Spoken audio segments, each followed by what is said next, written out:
ਤੁਹਾਨੂੰ ਦਾ ਫਾਇਦਾ ਨਹੀਂ ਹੋਏਗਾ।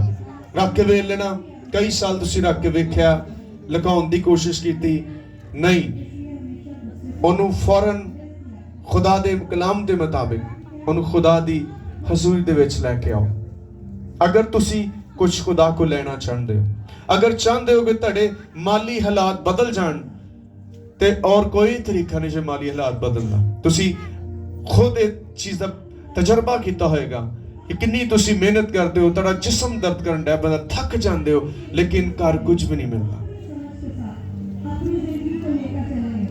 ਤੁਹਾਡੇ ਕਿਚਨ 'ਚ ਬਰਕਤ ਨਹੀਂ ਹੈ। ਕਦੀ ਆਇਲ ਦੀ ਫਿਕਰ, ਕਦੀ